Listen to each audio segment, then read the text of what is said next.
بسم اللہ الرحمن الرحیم الحمد للہ رب العالمین والصلاة والسلام علی رسول الکریم وعلی آلہ وصحبہ اجمعین رب اشرح لی صدری ویسر لی امری واحلل عقدۃ من لسانی یفقہوا قولی اما بعد۔ تمام تعریفیں اس اللہ عز و جل کے لائق و زیبا ہیں جو تمام جہانوں کا بنانے والا اور اسے پالنے والا ہے، اور درود و سلام اس کے آخری نبی محمد صلی اللہ علیہ وسلم پر۔ الحمدللہ ناظرین، ہم تمام جو ہے اس لیکچر جو سیریز ہم نے شروع کی توحید اور شرک، اس کے آخری کڑی میں جو کہ 32واں پارٹ ہے ہمارا، 32واں جو بہرحال کڑی ہے ہماری، اور یہ آخری کڑی انشاءاللہ سے رہیں گی اس سیشن میں۔ پچھلی کڑی میں ہم نے کچھ منفرد چیزیں، مطلب انڈیویجول چیزیں دیکھی تھی، الگ الگ، کہ وقت کو برا نہیں کہنا، ہواؤں کو برا نہیں کہنا، ناموں کے تعلق سے کچھ باتیں دیکھی، تو اس قسم کی کچھ چیزیں اس میں تھی۔ بہرحال آئیے آخری یہ کڑی رہیں گی انشاءاللہ ہماری سیریز کی، لیکن یہ سیریز کی آخری کڑی ہے توحید اور شرک کے لیے آپ جو علم حاصل کر رہے ہیں، یہ تو چلتا رہے گا سلسلہ، اور چونکہ ہم چاہتے تھے لوگ جو ہے اس سیریز کو دیکھیں، کڑیوں کو دیکھیں، کچھ باتیں توحید اور شرک کی سمجھ میں آئیں، اور خاص طور سے توحید کیا ہے۔ میں سمجھتا ہوں ہر مسلمان جاتا ہے اللہ کو ایک ماننا، لیکن مسئلہ یہ ہوتا ہے کہ وہ اصل شرک کرتا ہے اور شرک کو بھی توحید کا ایک حصہ سمجھتا ہے، تو لہٰذا زیادہ باتیں وہ آئی اس کے اندر، میکسیمم باتیں وہ آئی اس کے اندر، میجر باتیں یہ آئی جس میں ہم نے شرک کیا ہے دیکھا۔ گویا حالانکہ توحید اور شرک عنوان تھا، لیکن چونکہ اللہ ایک ہے، ہم سب جانتے ہیں، وہی دینے والا، وہی کھلانے والا، وہی پلانے والا، وہی سب کچھ کرنے والا، سب بولتے ہیں۔ مسئلہ یہ ہے کہ عملی زندگی کے اندر بیماری میں، مشکلوں میں، جادو اگر ہو جائے، پریشان ہو، تنگ دستی آ جائے، غربت آ جائے، تو پھر وہی سارے شرک اور کفر کے معاملے ہوتے ہیں، یا پھر اللہ سب کچھ اچھا بھی دے تو جہالت کی بنیاد پہ پھر وہی شرک اور کفر کی باتیں ہوتی ہیں۔ لیکن پھر بھی اگر کوئی بات کرے تو ہم کہتے ہیں ہم توحید پرست ہیں، اللہ ایک ہے تو ہاں ایک ہے، سب کچھ کرنے والا تو ہاں کرنے والا ہے، سب کچھ دینے والا تو ہاں دینے والا ہے، سب کچھ لینے والا تو ہاں لینے والا، سب بولتے ہیں، پھر لیکن کرتے ہیں۔ اس لیے زیادہ تر پارٹ ہم نے جو ہے اس میں شرک کا رکھا، حالانکہ عنوان توحید اور شرک تھا، لیکن شرک چونکہ اکثر لوگ کرتے ہیں اور اس کو توحید کا حصہ، یا ایسا سمجھتے ہیں کہ توحید میں اس میں کوئی کمی نہیں آتی عمل، بلکہ ایسا سمجھتے ہیں یہ بھی عقیدے کا توحید کا پارٹ ہے کہ جو عمل ہم کر رہے ہیں اللہ کے علاوہ بھی مانگ لے رہے ہیں اللہ، لیکن یہ اس کا ایک مطلب سب حصہ ہے، مطلب اللہ نے یہ چیز دے رکھی ہے ان لوگوں کو، علم نہ ہونے کی بنیاد پہ ہوتا ہے۔ تو یاد رکھیے ہم نے اسی لیے جو میجر پارٹ جو ہے شرک کیا ہے، شرک کی خیز توحید کیسے کمزور ہو جاتی ہے، کچھ الگ الگ اور بہت سارے مسائل اور بہت ساری باتیں بہرحال اس میں ہم نے دیکھی اور سمجھنے کی بہرحال کوشش کی ہے۔ چلیے آئیے آخری ہمارا پارٹ ہے، اور اس کے اندر انشاءاللہ جو باتیں میں رکھوں گا آپ کے سامنے، وہ اللہ تعالیٰ کی عظمت، اس کی رفعت، اس کی شان اور اس کی نعمتوں کے انکار کے تعلق سے کچھ باتیں دیکھیں گے، اور اس کو آپ یہ سینس میں سمجھیے کہ اللہ رب العزت اتنا بلند اور بالا، یاد رکھیے اس کی ذات ہے، اس کی شخصیت ہے کہ جس کی کوئی انتہا نہیں، یاد رکھیے۔ اور جو کچھ ہم لوگ شرک کے نام پہ کر رہے ہیں، جس کو ہم چاہے توحید سمجھتے ہو، چاہے اس کو دین اسلام سمجھتے ہو، یہ اس کے شان کے لائق ہی نہیں ہے، مطلب یہ زیبا ہی نہیں ہے۔ جو چیزیں ہم اس کو ایک ماننے کے بعد، سب کچھ کرنے والا ماننے کے بعد، سب کچھ دینے اور لینے والی ذات ماننے کے بعد، زندگی اور موت کے دینے اور لینے، سب کچھ ماننے کے بعد بھی کر رہے ہیں، تو گویا ہم نے ابھی اس کو پہچانا نہیں، یہ اصل مسئلہ ہے ہمارے ساتھ۔ تو جب ہم اللہ رب العزت کیا ہے یہ سمجھ لیں گے، اس کی ذات کو ہم پہچان لیں گے، اگر ایک بنیادی چیز بھی سمجھ لیں گے صرف اس کی شان کے بارے میں، تو انشاءاللہ عزیز شرک نہیں کریں گے۔ یہ نہیں کہیں گے کہ اللہ سنتا ہے لیکن سیدھے نہیں، یہ نہیں کہیں گے کہ اللہ دیتا ہے لیکن وسیلوں کے ذریعے، یہ نہیں کہیں گے کہ اللہ تعالیٰ ہی سب کچھ کرنے والا ہے لیکن اس نے دوسروں کو بھی کچھ دے رکھا ہے جس کے نتیجے میں ہم ان سے بھی کروا سکتے ہیں، یا یہ نہیں کہیں گے کہ اللہ تعالیٰ کے لیے تو ٹھیک ہے لیکن دوسروں کی قسمیں بھی کھائی جا سکتی ہے، نظر نیاز بھی کی جا سکتی ہے، یہ نہیں کہیں گے۔ جب ہم بات کو سمجھ لیں گے، یاد رکھیے، اور اپنی جو مثالیں، جو گھٹیا باتیں ہم نے بنا رکھی ہے اللہ کے سننے کے بارے میں، اللہ کے سے دعا کے بارے میں، اللہ کے تعلق سے عقیدے کے بارے میں، اللہ کے دینے کے بارے میں، اللہ سے دعاؤں کے معاملے میں، وہ انشاءاللہ عزیز چلی جائیں گی، یاد رکھیے۔ تو آئیے سب سے پہلے جو میں ایک آپ کے سامنے ایک واقعہ رکھتا ہوں، جی وہ صحیح بخاری کا واقعہ ہے۔ عبداللہ ابن مسعود رضی اللہ عنہ فرماتے ہیں کہ ایک یہودی عالم نبی اکرم صلی اللہ علیہ وسلم کی خدمت میں آیا اور کہنے لگا، اے محمد صلی اللہ علیہ وسلم، ہماری کتاب میں لکھا ہوا ہے، اس کی جو بھی کتاب تھی، نام نہیں میرا، لکھا ہوا ہے کہ اللہ تعالیٰ قیامت کے دن آسمانوں کو ایک انگلی پر، اور زمینوں کو ایک انگلی پر، اور درختوں کو ایک انگلی پر، اور پانی کو ایک انگلی پر، اور نمناک مٹی کو ایک انگلی پر، اور باقی تمام مخلوقات کو ایک انگلی پر رکھ کر فرمائیں گا، میں ہی بادشاہ ہوں۔ آپ صلی اللہ علیہ وسلم نے جب یہ بات سنی تو بطور تصدیق جس کو ہم کہیں گے، اللہ آپ نے اس کی تردید نہیں کی، انکار نہیں کیا، بلکہ ہنستے آپ ہنس پڑے، آپ ہنسے، حتیٰ کہ آپ کی داڑھیں نظر آئی، مطلب آپ ہنسے اس کو سن کر، کیونکہ جب کوئی چیز غلط ہوتی ہے تو آدمی تردید کرتا ہے اس کی، نہیں ایسا نہیں ہے، آپ مسکرائے، اور نبی کا مسکرانا کسی چیز پر وہ ہاں جیسا ہو جاتا، تو آپ نے ایک تصدیق کے طور پر آپ ہنسے، آپ کی داڑھیں نمایاں ہوں گی۔ پھر آپ صلی اللہ علیہ وسلم نے یہ آیت تلاوت کی، اور کیا آیت تلاوت کی؟ آپ نے فرمایا سورہ زمر، سورہ نمبر 39، اس کی آیت نمبر 67 آپ نے تلاوت کی، اور فرمایا کہا، اور انہوں نے کما حق ہوا، اللہ کی قدر نہیں کی، جیسا اس کا حق تھا ویسی اللہ کی قدر نہیں کی انہوں نے، وما قدر اللہ حق بقدری، ویسی قدر نہیں کی اللہ کی جیسا کرنا چاہیے تھا۔ کہ قیامت کے دن ساری زمین اس کی مٹھی میں ہوگی اور سارا آسمان اس کے دائیں ہاتھ میں لپٹے ہوئے ہوں گا. پھر اللہ نے فرمایا اللہ ان لوگوں کے شرک سے پاک اور بلند ہے.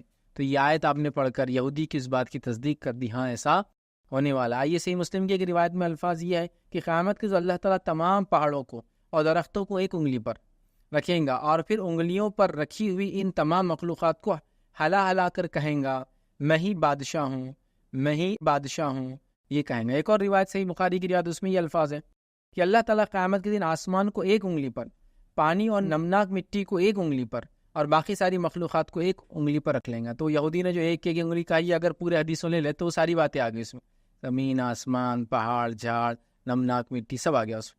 تو یہ اور روایتوں میں یہ الفاظ بھی یہودی نے تو اپنی کتاب سے کہا تھا، لیکن اس کے بعد بھی اس کا مطلب یہ ہے کہ صحیح بات موجود تھی اس وقت میں عقیدے کے تعلق سے. بہرحال چلیے آگے بڑھتے ہیں. صحیح مسلم کی ایک روایت میں عبداللہ ابن عمر رضی اللہ عنہما فرماتے اور کہتے ہیں، اور یہ روایت کے الفاظ دیکھیے کیسے ہیں، اللہ تعالیٰ قیامت کے دن آسمان کو لپیٹ لے گا اور ان کو دائنے ہاتھ میں، مطلب سیدھے ہاتھ میں لے لے گا. پھر فرمائیں گا بادشاہوں کہاں ہیں زور والے، وہ بادشاہ کہاں ہیں جو اس دنیا میں جبر کرتے تھے، ظلم زیادتی کرتے تھے، زور والے تھے، کہاں ہیں وہ بادشاہ؟ ٹھیک ہے. کہاں ہیں غرور کرنے والے، کہاں ہیں وہ جو بادشاہت پہ غرور کرتے ہیں، ٹھیک ہے، تو تکبر کرتے تھے. پھر بائیں ہاتھ سے زمین کو لپیٹ لے گا جو دائیں ہاتھ کے مثل ہے، مطلب اللہ تعالیٰ کو دونوں ہاتھ جو ہے دائیں ہے، رائٹی ہے، ان سمجھانے کے لیے بتایا جا رہا ہے. پھر دوسرے ہاتھ میں اللہ تعالیٰ لے لیں گا اس کو. اس کے بعد پھر فرمائے گا میں بادشاہ ہوں، کہاں ہیں زور والے، کہاں ہیں بڑائی کرنے والے، کہاں ہیں وہ جو جبر و زور زبردستی کرتے، کہاں ہیں وہ جو تکبر کرتے تھے، اور میں آج کا بادشاہ، انا الملک، میں بادشاہ ہوں. تو ظاہر سی بات ہے اللہ تعالیٰ کی بادشاہت. ان حدیثوں کو آپ پڑھیں گے اور بھی ایسی لاتعداد روایتوں کو آپ پڑھیں گے، کہیں بھی ذرہ برابر کسی فرشتے، کسی نبی، کسی ولی، کسی جن، کسی کا تذکرہ نہیں آئے گا. صرف اللہ، ایک اللہ جو بادشاہ ہے، جو رب ہے، سب کچھ کرنے والی ذات اس کی. لیکن لوگوں نے پتہ نہیں کتنی چیزیں اللہ کو چھوڑ کے کتنے لوگوں کو اللہ کی ذات میں، اس کی صفات میں، اس کے ناموں میں اور اس کے رب ہونے میں اور اس کی عبادت کے اندر یاد رکھی، اس کی سب میں شریک کر دیا اللہ کا. جبکہ یہاں کہیں بھی نہیں ہے کہ ذرہ برابر بھی کوئی یہ، کوئی وہ، کوئی فلاں فلاں. ایسی روایتیں لاتعداد، میں کہہ رہا ہوں. سفارش والی روایت لے لیجیے جس کے اندر لوگ انبیاء کے پاس جائیں گے، حساب و کتاب نہیں ملیں گے، سب گھبرا رہے ہو. کوئی فرشتہ، کوئی نبی، کوئی جن، کوئی ولی، پیر، فقیر، قطب، ابدال، یہ وہ لوگوں نے جو بنا لی، کوئی نہیں آنے والا. علامہ، مفتی، امام، فلاں فلاں، کوئی نہیں آنے والا.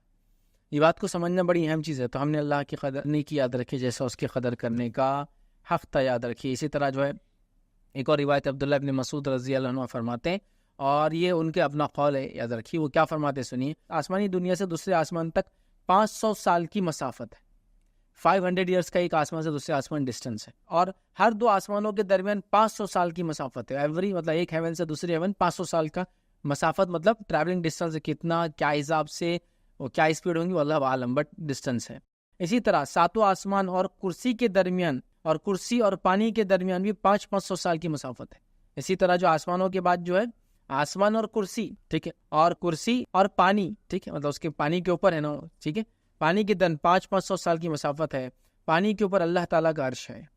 تو کرسی اور عرش الگ الگ آ رہے ہیں، تو اس سے آپ سمجھ جائے کہ کرسی ایک الگ چیز ہے. ویسے کرسی اور عرش دونوں الگ ہی چیزیں یاد رکھیں. آیت الکرسی کی جو کرسی یاد رکھیے وہ عبداللہ ابن عباس رضی اللہ عنہ ان کے اقوال کے مطابق یہ عرش ایک الگ چیز ہے، اور کرسی وہ جگہ ہے جیسا آپ بولیں گے کسی عرش سنگھاسن پہ بیٹھنے کے لیے جو ایک چھوٹی چیز استعمال ہوتی ہے، فٹ سٹول ہوتا ہے جس پہ قدم رکھ کر پھر آدمی اوپر سوار ہوتا ہے. کرسی تو پانی ہے، کرسی ہے، پھر عرش ہے، سب میں 500 سال کی مسافت ہے. یاد رکھیں پانی اور اللہ تعالیٰ کا عرش ہے، اور اللہ تعالیٰ عرش کے اوپر ہے. یاد رکھو تمہارا کوئی بھی عمل اللہ تعالیٰ سے پوشیدہ نہیں ہے. نہ ہونے کے بعد بھی کوئی بھی عمل اللہ سے ہمارا پوشیدہ نہیں ہے. اس بات کو آپ سمجھے کہ اللہ کی شان اور بڑائی کیا ہے. اس نے اتنی بڑی کائنات بنائی لیکن وہ ہر ذرے سے واقف ہے. یاد رکھیں every atom, molecule, atom, electrons, protons, اس کے اندر کچھ، اس کے اندر کچھ، اس کے اندر کچھ، اس کے اندر بھی کچھ ہوں گا. اللہ تمام سے واقف ہے، تمام کو دیکھ رہا ہے، تمام کو اس کو علم ہے. اس بات کو یوں سوچئے کہ اتنا سب کچھ ہونے کے بعد بھی آپ یہ کہہ رہے ہیں کہ اللہ سیدھے نہیں سنتا ہے. اس بات کو یوں سوچے کہ اتنا کچھ ہونے کے بعد بھی ہم اور آپ اللہ کے ساتھ لوگوں کو اس کی ذات میں، اس کی صفات میں، اس کی عبادت میں دھڑلنے سے شریک کر رہے ہیں. لوگوں کو دھڑلنے سے، اتنا سب ماننے کے بعد بھی، توحید کا اقرار کرنے کے بعد یہ سب چیزوں پہ ہر مسلمان منڈی ہلائیں گے. ہاں بالکل، سوال ہی نہیں آتا اس کے علاوہ کچھ. لیکن عملی زندگی میں دیکھو آپ نے کس کو، نعوذ باللہ، کس کو رب کے مقام پہ لے آ کر بٹھا دیا. یہ کل دیکھ سکتے ہیں، یہ کل سدھار سکتے ہیں، یہ بگڑی بنا سکتے ہیں، یہ فلاں کر سکتے ہیں، اولاد نہیں ہوتی یہ اولاد بھی دے سکتے ہیں، یہ بیماری کو شفا میں تبدیل کر سکتے ہیں. کیا کیا پوزیشنز اور پوسٹ اور مقامات آپ نے دوسروں کو اور ہم نے دے دیے. پھر ہم یہ کہہ رہے ہیں کہ توحید، اللہ کو ایک ماننا ہے، لیکن اللہ کو صحیح ہم نے پہچانا نہیں لیا، اس کی معرفت ہی نہیں، اس کی کائنات کو ابھی ہم نے دیکھا ہی نہیں، وہ کتنی بڑی اور کیسی ہے اس کو اگر جب انسان دیکھیں گا تو تعجب کرنے لگے گا. یاد رکھیے تعجب کرنے لگے گا. ایک میں ڈاکیومنٹری دیکھ رہا تھا تو اس کے اندر ایک ریسرچ بتائی گئی کہ جو ملکی وے گیلیکسی ہے، دودھیا گیلیکسی جس کو بولتے ہیں، جس میں ہم رہتے ہیں، یہ ملکی وے گیلیکسی کا ایک حصے سے دوسرا حصہ، سمجھ رہے ہیں مطلب چوڑائی جس کو بولتے ہیں ہم زبان، ایک یہ دوسرے حصہ، اس کو اگر آپ کو صرف سفر طے کرنا ہے تو یہ ملکی وے گیلیکسی 1,00,000 نوری سال کا ڈسٹینس ہے. مطلب 1,00,000 لائٹ کا مطلب جیسا ایک روشنی کو اگر آپ چھوڑ دیں گے خلا میں اسپیس میں، جو 1 سال میں وہ مسافت طے کریں گی تو ویسا 1,00,000 سال کی مسافت طے کریں گے. تو جب یہ کونے سے یہ کونے پہ انسان جائے گا، یہ خالی ایک دودھیا گیلیکسی کی بات ہے. 1,00,000 نوری سال چوڑی ہے اور لائٹ جو ہے 1,86,000 میل فی سیکنڈ کی رفتار سے بھاگتی ہے جو خلا میں چھوڑ دی جاتی ہے. رف ایسٹیمیٹ بولو تو 3,00,000 کلومیٹر فی سیکنڈ، 3,00,000 کلومیٹر کو فی سیکنڈ، اس کو ضرب دو 60 سے تو آئیں گا فی منٹ، اس کو ضرب دو، سمجھ آپ 60 سے تو آئیں گا فی منٹ، اس کو ضرب دو 60 سے تو آئیں گا فی گھنٹہ، اور اس کو ضرب دو 24 سے تو آئیں گا ایک دن کے کتنا ہے، اور اس کو ضرب دو 365 سے، کیلکولیٹر نہیں سپر کیلکولیٹر لگتا ہے اس کے لیے، اپنے کیلکولیٹر کوئی کام نہیں کرتا ہے، تو تب آئیں گا 1 سال کا ڈسٹینس جو لائٹ ٹریول کرتی ہے. تو ایسا 1,00,000 سال چلیں گی، ایک کہکشاں کو صرف پار کر پائیں گی. اور ہماری ملکی ہوئی کہکشاں ملینز اور بلینز کہکشاؤں کا ایک خالی ٹکڑا ہے. مطلب ایسی بلینز ملینز مطلب لاکھوں دسیوں لاکھ اور گیلیکسیز ہوا میں بس تیر رہی اور یہ سب جو ہے یہ خلا میں چل رہے ہیں اور تیرنے کے لیے کوئی نہ کوئی ان کو اٹھائے ہوئے اوپر. سمجھ رہے نا آپ، یہ ہوا میں ہے، سب اسپیس میں خلا ہے. اور یہ کیسے چلتی ہے، سائنس کیا کہتی ہے نا، میگنیٹک جو فیلڈ ہوتی ہے اس کے وجہ سے ہی چلتی ہے. سب جو ہم گھوم رہے ہیں، زمین گھوم رہی ہے، روٹیشن ریولیوشن جو کر رہی ہے، سورج چاند ستارے جو کر رہے ہیں، تو یہ صرف وہ میگنیٹک جو فیلڈ جنریٹ کرتی ہے اس کی وجہ سے سب ایک دوسرے کو سنبھالے ہوئے. جس کو اگر خالی ایسی ایک موٹی مثال دے کے سمجھنا ہے تو 2 میگنیٹ کو لینا اور بیچ میں کوئی ایک لوہے کی پن وغیرہ کوئی ایک چھوٹی چیز رکھ دینا، ٹھیک. آپ جو میگنیٹ جو نزدیک ہوں گا وہ پن والے سے پہلے بھاگ کے جا کے چپک جاتی ہو ادھر ایک طرف چلے جاتی. لیکن اگر ایسا ہو، جو کہ بہت مشکل ہے ہاتھ سے کر پانا، آپ لیب میں کر سکتے ہیں ایسا، دونوں میگنیٹ سیم طاقت جنریٹ کر رہے ہو سیم وقت کے اندر، اور بیچ میں وہ لوہے کا پن ڈال دیا جائے تو پن کیا کرتا ہوں کاپنا شروع کر دیتا. ان کو سمجھ میں آتا کدھر جا چکے، دونوں پاور برابر ہو جاتے. پھر اس کو اور آپ پریسائسلی ایڈجسٹ کرے تو پن ایک ہی جگہ رک جائیں گا، ایسا اٹک جائے گا، چونکہ دونوں طرف کی طاقت برابر ہو گئی. اب لوہا کیا کرے، کدھر جائیں گا اس کو نہیں سمجھتا، وہ ٹھہر جاتا ہے. ایسا یہ ہے میگنیٹک فیلڈ کی وجہ سے کسی چیز کا خلا میں تیرنا. اور ایسا لاکھوں کروڑوں ٹریلینس آف ٹریلین سٹارز ایسی سنبھالے ہوئے ہیں. تو کوئی آدمی کوئی اس کو ذات ہے نا سنبھالی، ہر چیز اپنے آرڈر میں. وہیں آپ سمجھ رہے بات کو، ذرہ برابر میگنیٹک فیلڈ چینج ہوا تو ستارے گرنے شروع ہو جائیں گے معلوم کو. تو ہم وہ رب کی بات کر رہے ہیں. لیکن پھر آپ دیکھیے ہم نے کیا کیا چیزوں کو اللہ کے علاوہ معبود بنا دیا ہے، کن کن چیزوں کو کن کن صلاحیتوں اور طاقتوں کا حامل بنا دیا ہے، کن کن کو رب کو چھوڑ کر کس کس کے در پہ جا کے ہم سر ٹیک رہے ہیں، کس کس کے تعلق سے دل میں وہ باتیں، وہ خیالات، وہ تقدس، وہ حرمت، وہ جذبہ، وہ مانگنے کا جذبہ رکھ رہے ہیں جو غیر اللہ ہے. آپ خالی اس کو سوچ کے دیکھیے، یاد رکھیے. تو تعظیم رب کو چھوڑ کر، اس کی قدر چھوڑ کر ہم نے پتہ نہیں کن کن لوگوں کی یاد رکھی، غیر اللہ کی تعظیم کی، پرستش کی شکل میں یاد رکھی ہے. اسی طرح ہم دیکھتے ہیں وہ اللہ رب العزت جو قدرت والا، غلبے والا، حکمت والا، سب کچھ کرنے والا، خالق، بدی، ابتدا کرنے والا، ہر چیز کی یاد رکھی، انتہا تک پہنچانے والا ہر چیز کو، رب جو پالنے والا، جس کو جو چاہیے وہ دینے والا یاد رکھی، رازق جو رزق دینے والا. سب کچھ ہونے کے بعد بھی ہم نے نہ جانے کتنوں کو یہ صفت، یہ کتنوں کو یہ اہمیت کا حامل بنا دیا، کتنوں کو تعظیم کے لائق بنا دیا، اور اللہ رب العزت کی نعمتوں کو کے ساتھ کفر کیا ہم نے یاد رکھی. شدید طور سب سے پہلے تو کفر یہ کہ اس کو نہ ماننا، یا تو ماننے کا دعویٰ کر کے نہ ماننا، یہ بھی نہ ماننا یاد رکھی.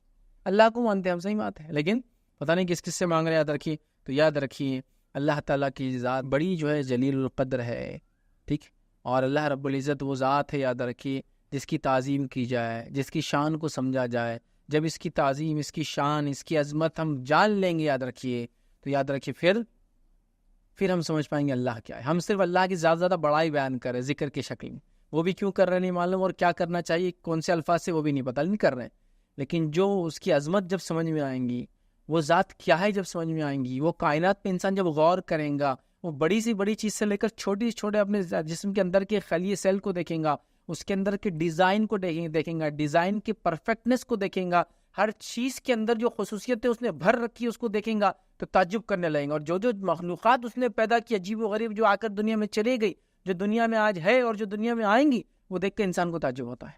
سب ایک سے ایک چیزیں یاد رکھی، چاہے ہم کتنا بھی انکار کریں کہ نیچر میں کوئی ڈیزائن نہیں ہے، سب ایوالو ہو گیا، لیکن ہماری فطرت، ہماری سائنس اور ٹیکنالوجی گواہی دے رہی ہے آج بھی ہم انہی چیزوں کا استعمال کر رہے ہیں۔ چھوٹے سے بڑی چیز کو آپ دیکھ لیجیے، نہ کیڑا ہوتا ہے جس کو ڈریگن فلائی کہتے ہیں، ہمارے اردو زبان میں بولتے ہیں ہیلی کاپٹر، وہ ایک پرندہ ہوتا ہے، 4 پر ہوتے ہیں، اس کو ایک دم بالکل کامن، ہر کوئی جانتا ہے اس کو، بڑی ڈریگن فلائی رہتا ہے، یاد رکھیے، کتنا تعجب خیز ڈیزائن ہے نا۔ پورے ہیلی کاپٹر جتنے بھی دنیا میں بنے اسی سے انسپریشن کے بعد بنے۔ ہوائی جہاز کو بھاگنا پڑتا ہے، ہیلی کاپٹر جگہ سے اڑتا، اسی سے انسپائر ہو کیسا اڑ کے جاتا اوپر، اور اس کا شیپ بھی ہیلی کاپٹر پورا ایسے آگے بڑے پیچھے خالی پتلا رہتا ہے، کیونکہ وہ جو اڑتا ہے اس میں ٹیکنالوجی ہے، لیکن اس کے پاس کچھ خصوصیت 4 پر کی وجہ سے بیلنس کرتا ہے۔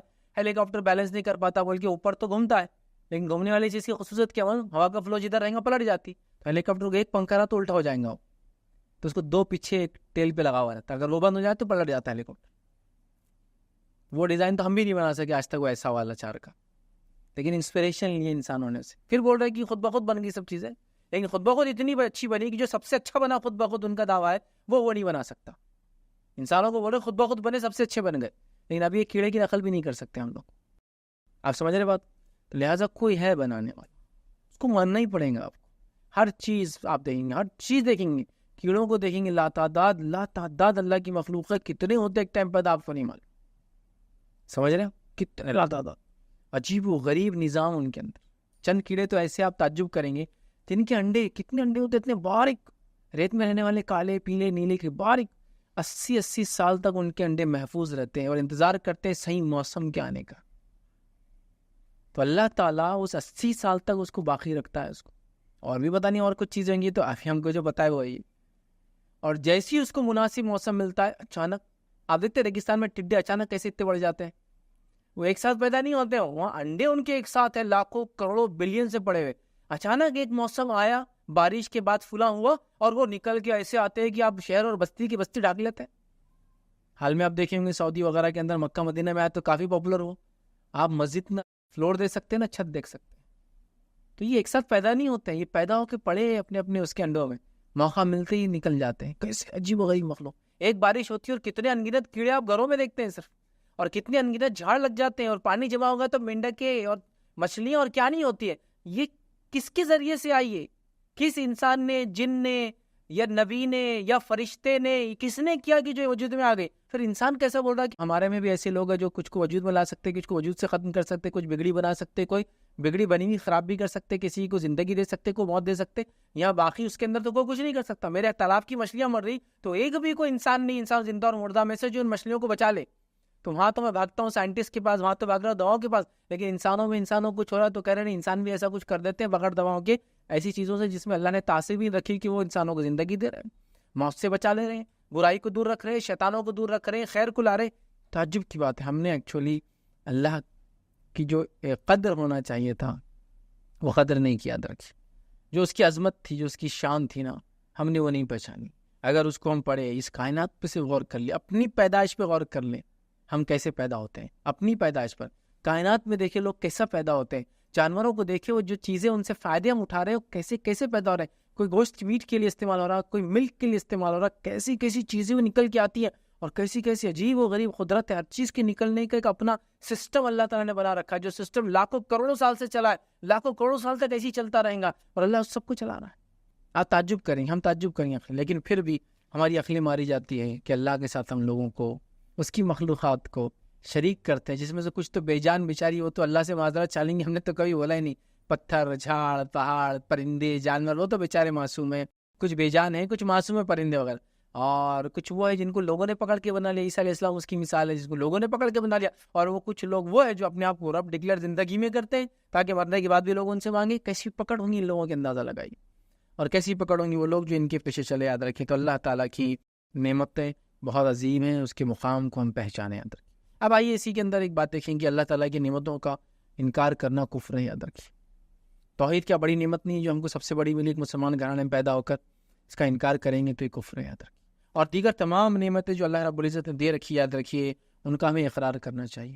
جب اللہ کی نعمتوں کا، پہلے تو اللہ کی عظمت کو ہم جانتے ہیں، اس کی شان کو ہم پہچانتے ہیں، اس کے بعد اللہ کی نعمتیں جو دے رکھی ہیں اس کے ذریعے اس کو جب سمجھنے لگ جاتے ہیں تو پھر ہم اللہ کا انکار نہیں کرتے ہیں، ہم کفر نہیں کرتے بلکہ ہم اور توحید پہ جاتے ہیں. آئیے اللہ رب العزت کیا فرماتا ہے سورہ نحل سورہ نمبر 16 آیت نمبر 53 میں اللہ نے فرمایا اور کہا وَمَا بِكُم مِّن نِعْمَةٍ فَمِنَ اللَّهِ. اللہ فرماتا ہے اور تمہارے پاس جتنی بھی نعمتیں ہیں سب اللہ ہی کی صرف سے ہے، مطلب اللہ ہی کی طرف سے. جو بھی نعمتیں ہمارے پاس، ایک تو اللہ کی عظمت آپ نے جان لی، اب اس نے ہم پہ نعمت کی احسان کی، اس کو آپ سمجھے. یاد رکھیں یہ نعمتیں اور احسان ہم نے کیا. اگر اس چیز کو آپ سمجھنے لگے نا، آپ خالی اتنی بات کو سمجھیے کہ اللہ کی اگر عظمت کو آپ نے سمجھ لیا اور اس کے بعد اس چیز کو آپ نے سمجھ لیا، اللہ کی عظمت سمجھنے کے بعد کہ یہ عظمت والی ذات ہم سے خطاب کر رہی ہے، انسانوں سے خطاب کر رہی ہے.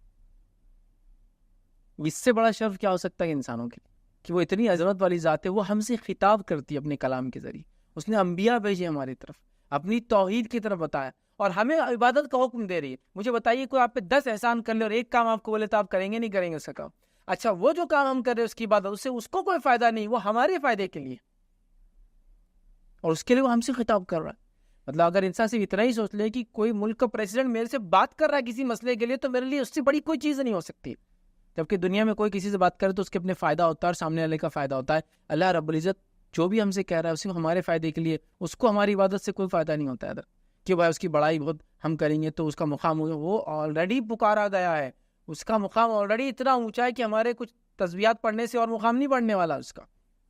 اگر ہم نہ بھی ہو تو اللہ کے فرشتے لا تعداد اس کی تسبیحات آلریڈی بیان کر رہے ہیں، ضرورت بھی نہیں اللہ.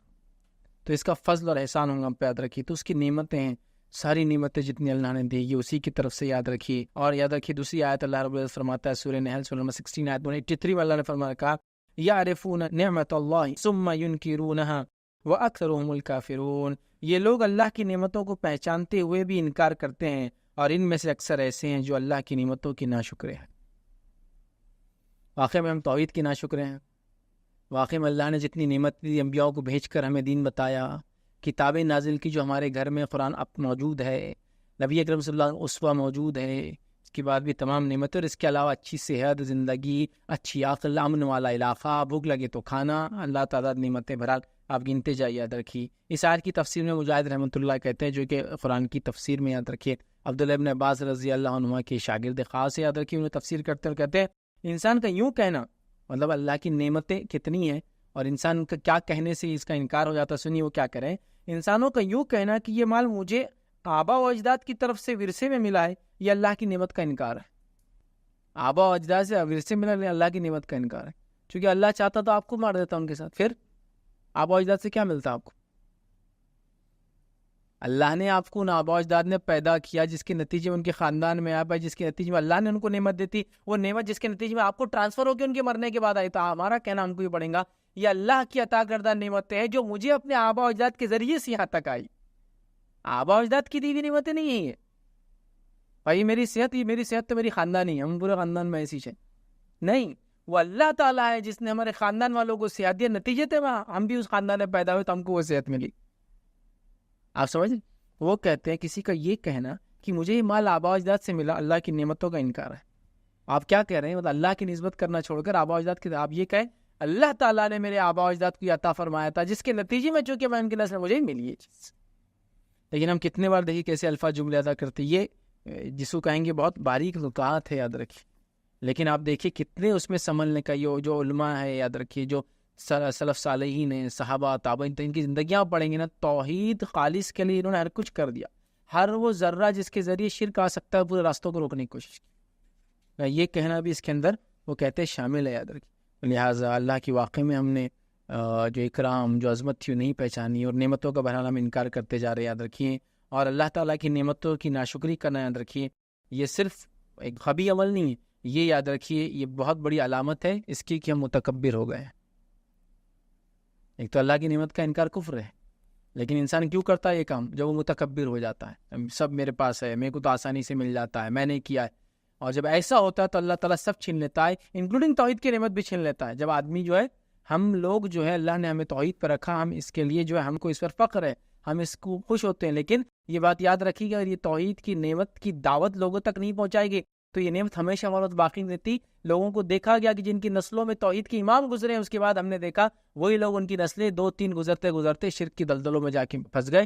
اس لیے کہ نعمتوں کا شکر یہ ہے کہ جو اللہ نے دیا ہے اس کو بولا جائے، اس کا صحیح استعمال کیا جائے۔ تو توحید کی نعمت ہے، یہ خالی اس پاس رکھنے سے نہیں ہوگا، اس کو پھیلانا پڑے گا، یاد رکھیے۔ اور نعمتیں جب انسان کے پاس ہوتی ہے اور اس سے وہ کفر کرتا ہے، اس سے وہ تکبر کرتا ہے اور یہ سمجھتا ہے میرے وجہ سے کچھ ہوا ہے، میرے فضل سے، میری کوششوں سے، میرے نتیجے میں، تو نتیجہ کیا ہوتا ہے یاد رکھیے، وہ یہ ہوتا ہے کہ جیسا ایسا اللہ رب العزت نے فرمایا سورہ فصیلت سورہ نمبر 41 آیت 50 میں اللہ نے فرمایا اور کہا، اور اگر تکلیف پہنچنے کے بعد ہم اسے اپنی رحمت سے نوازتے ہیں تو کہتا ہے یہ تو میرا حق تھا اور میں نہیں سمجھتا کہ قیامت آئے گی، اور اگر میں واقع میں اپنے رب کی طرف لوٹایا گیا تو وہاں بھی خوشحالی ہوگی۔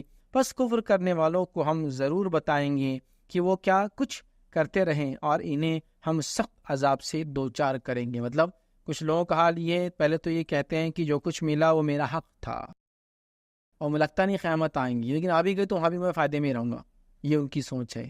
تو میرا حق تھا، اس کے تعلق سے جو تفسیر آتی ہے، امام مجاہد جو ھذا لی بول کے جو لفظ قرآن کا، اس کی تفسیر میں کیا لکھتے سنیے، وہ کہتے ہیں یہ مال و دولت تو میری محنت اور کاوش کا نتیجہ ہے۔ یہاں ھذا لی سے مراد اس کا مال اور دولت ہے۔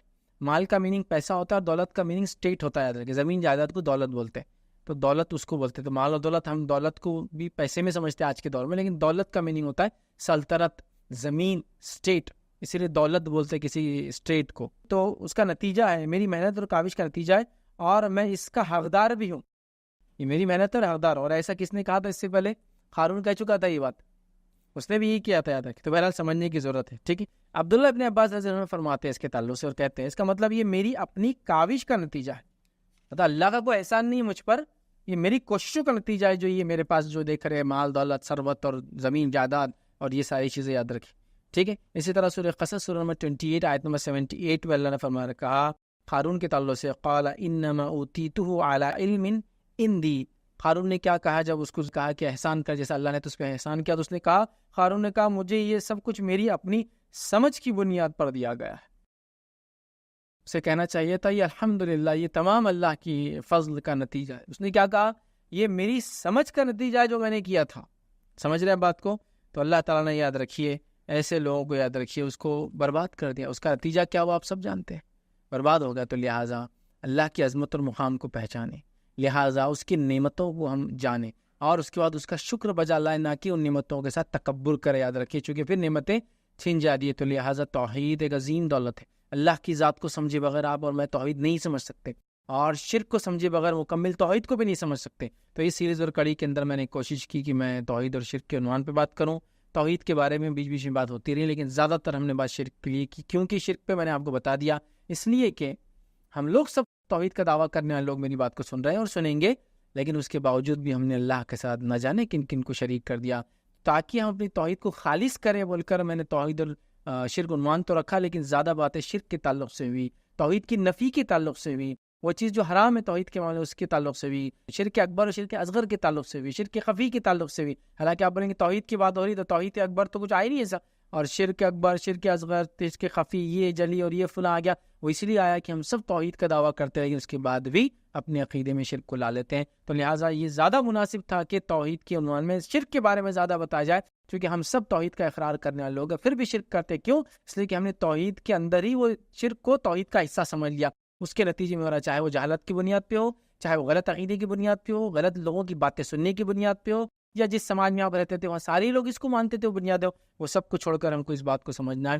تو امید کرتا ہوں یہ سیریز آپ کے لیے نفع بخش کچھ نہ کچھ رہی ہوں گی، کچھ نہ کچھ انشاءاللہ جس سے آپ نے سیکھا ہوگا۔ یہ بہت ہی امپورٹنٹ سیریز تھی، یاد رکھیے اس کو۔ آپ نے اگر پچھلے کڑیاں اگر نہیں سنی تو اس کو سنتے آئیے، 32 پارٹس میں الحمدللہ اس کو ہم نے بہرحال آج کی لاسٹ پارٹ ہے اس کو ہم نے کمپلیٹ کر لیا. یاد رکھیے امید کرتا ہوں کتابوں کے ذریعے اور آپ اس نالج کو گین کریں گے, کتابوں کو پڑھ کے اور اپنی توحید کو ہم مضبوط کریں گے, کتابوں کو پڑھ کے ہم جو شرک سے اپنے آپ کو, اپنے خاندان, اپنے اہل و عیال کو, اپنے اطراف کے لوگوں کو دور رکھیں گے, خود بھی توحید پر قائم رہیں گے, لوگوں کو توحید پر قائم رکھیں گے, خاص طور سے اپنے آپ کو, اپنے بیوی بچوں کو, اپنے گھر والوں کو, اپنے خاندان کنبے قبیلے والوں کو, اپنے اطراف والوں کو, اپنے شہر والوں کو, اپنی بستی والوں کو, اور پھر اپنے اطراف میں جو لوگ جن سے آپ کا تعلقات ہے ان کو کریں گے.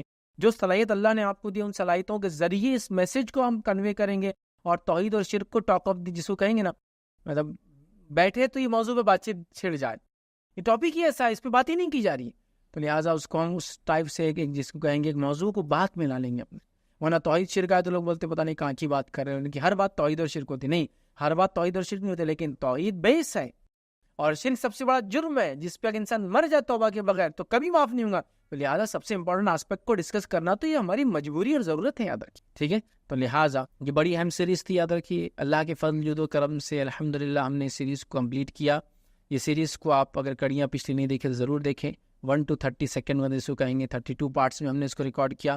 اور اللہ تعالیٰ سے بہرحال دعا ہے کہ اللہ رب العزت اس چھوٹی موٹی کوششوں کو ہماری بہرحال قبول کرے, اور اللہ رب العزت جو ہے اس کوشش کو ذریعہ بنائیں کہ لوگ اس کے ذریعے توحید اور شرک کو سمجھے, توحید کی نعمت کو جانے, پہچانے, اس سے عمل کرے, اور شرک کی قباحت اور برائی کو سمجھے اور اس کو اپنی زندگیوں سے نکالنے کی بہرحال ہم جو ہے کوشش کریں. اسی پہ اپنی بات کو ہم بہرحال ختم کریں گے, اور یہ سیریز کی آخری کڑی یہاں یہ سیریز توحید اور شرک ہماری ختم ہوتی ہے. وآخر دعوانا ان الحمدللہ رب العالمین. سبحان ربک رب العزت عما یصفون وسلام علی المرسلین والحمد للہ رب العالمین.